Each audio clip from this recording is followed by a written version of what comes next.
The United States has been trying to financially destroy Iran for over 40 years. 40 years of sanctions, 40 years of asset freezes, 40 years of blocking Iran from the global banking system. The most comprehensive economic pressure campaign any country has ever launched against another, and it has not worked. Iran's economy is still running, not just surviving, adapting, evolving. Building financial infrastructure so sophisticated that American investigators have described it as one of the most advanced sanctions evasion systems in human history. And today, I'm going to walk you through exactly how they did it, because this isn't a story about luck. It isn't even really a story about Iran. It's a story about what happens when you try to cut a country off from money, and that country spends 40 years learning every single crack in the wall. Let's go back to where this starts. November 1979. American diplomats are taken hostage in Tehran. Within weeks, President Jimmy Carter freezes $12 billion in Iranian assets held in American banks, the first economic shot in what would become a 4-decade financial war. The theory behind the sanctions was simple. Make it painful enough to exist as the Iranian government, make it impossible to access the global financial system, impossible to sell oil, impossible to import critical goods, and eventually the regime either collapses or changes. It was a logical theory. It was also wrong. Because what US policymakers didn't account for was this. 40 years is a very long time to learn how to cheat. In 2012, the United States and the European Union made what they believed was their most lethal financial move yet. They kicked Iran off SWIFT. If you don't know what SWIFT is, here's what you need to understand. SWIFT is the global messaging system that banks use to send money to each other. Every wire transfer, every international payment, every cross-border trade settlement runs through SWIFT. It is the plumbing of the entire global financial system. No SWIFT means no wire transfers, no foreign bank payments, no ability to settle international trades in any normal way. For almost any country, getting kicked off SWIFT would be an economic death sentence. Iran didn't die, because Iran had already been preparing for exactly this moment. Open a satellite tracking app and look at the Persian Gulf right now. You'll see hundreds of oil tankers moving through the water. Most of them have their tracking signals on. You can see their names, their destinations, their cargo. But if you know what to look for, you'll also see something else. Gaps, holes, tankers that appear in one location and then simply vanish, sometimes for days, before reappearing somewhere completely different, loaded with oil they shouldn't legally have. These are Iran's ghost ships. Here is how it works. An Iranian oil tanker loads crude at a port near Zhang Island in the Persian Gulf. The moment it enters international waters, the captain turns off the ship's AIS transponder, the satellite tracking system that commercial vessels are required by law to keep on at all times. The ship disappears from every database in the world, escorted to a pre-arranged rendezvous point, usually somewhere in the middle of the Indian Ocean, far from Coast Guard radar. There, it meets a second tanker. The two ships pull alongside each other in the open ocean and perform what's called a ship-to-ship transfer, pumping the oil from one vessel to the other. When the transfer is complete, the second ship turns its transponder back on. On paper, it is now carrying oil from an unknown source. By the time it reaches a refinery in China or India, the paper trail has been deliberately scrambled. Invoices showing different origins, certificates of origin from third countries, layers of middlemen who all maintain plausible deniability. The buyer knows exactly where the oil came from.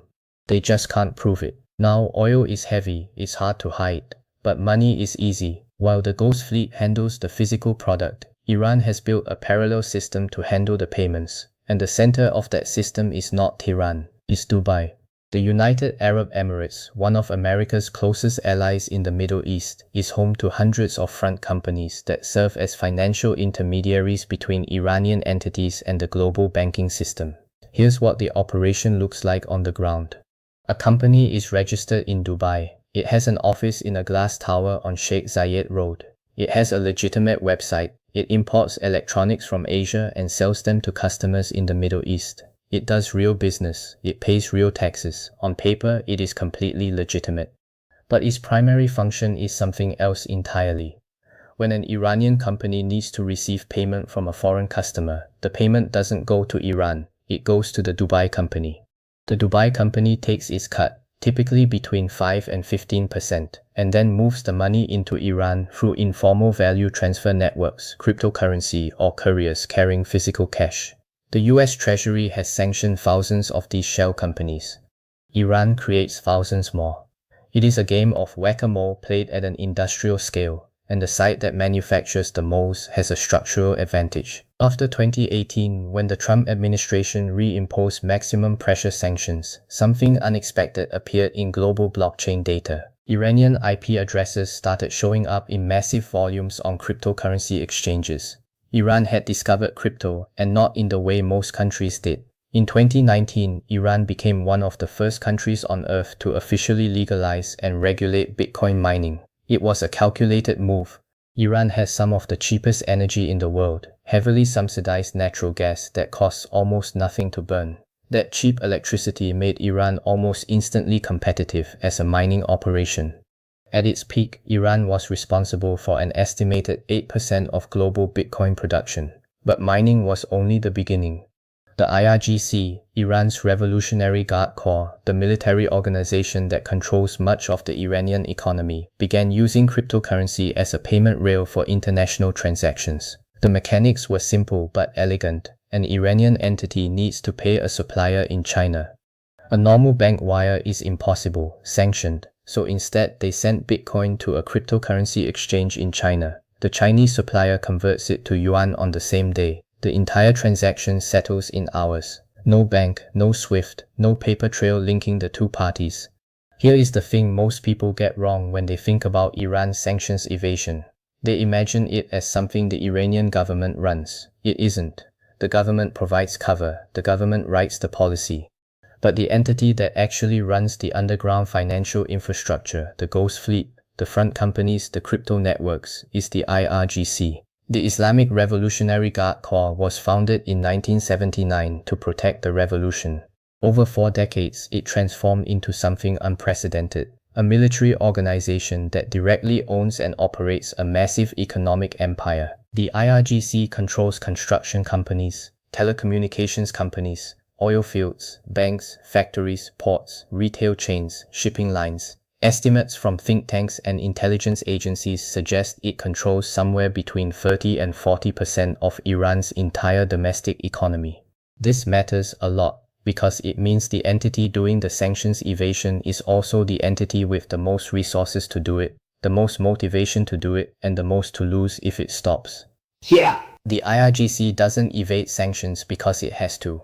It evades sanctions because it has built an empire that depends on doing so. And every $1 billion that slips through is another billion invested in making the next layer of the network harder to detect. Yeah. So let's talk about the actual numbers. How much is Iran really moving? This is where the data gets uncomfortable. Iran earns an estimated $35 to $40 billion per year from shadow oil sales alone. Oil sold through the ghost fleet to buyers in China and India who are quietly willing to look the other way. The IRGC's economic empire generates an additional $10 to $15 billion per year from domestic holdings and international front company operations. Iran's total foreign exchange reserves, despite being cut off from the global financial system for 4 decades, are estimated at between $50 billion and $120 billion.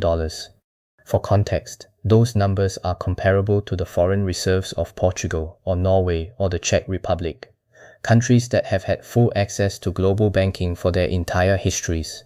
Here's the uncomfortable truth that Iran's shadow economy reveals about financial sanctions, and this is the part that doesn't get said out loud very often. Sanctions work when they are total, when every country on earth participates, when there is genuinely no buyer, no intermediary, no workaround. In a world with 195 countries, that condition has never once existed. There will always be a China that needs cheap oil. There will always be a Turkey that needs the trading commissions. There will always be a Dubai that needs the banking fees. There will always be someone who looks at the cost of complying with American pressure versus the profit of quietly ignoring it and decides the profit is worth it. And here's the deepest problem of all. Every time the United States tightens the sanctions, every time it blocks a new company, freezes a new account, designates a new entity, Iran's evasion infrastructure doesn't collapse. It gets smarter, it gets more decentralized, it adds another layer. 40 years of pressure has not made Iran's financial system weaker. It has made it more resilient, more sophisticated, and more immune to disruption than almost any other financial network on Earth. The United States set out to destroy Iran's economy. What it actually built was a country that knows more about the hidden architecture of global finance than almost any nation on Earth. A country that knows exactly which countries will look the other way, which banks will take the fees, which cryptocurrencies leave the smallest trail, and which politicians can be quietly compensated. They didn't break Iran, they taught it how to be unbreakable. And that, perhaps more than anything else about this story, should make us ask hard questions about what financial pressure is actually capable of, and what it never can be.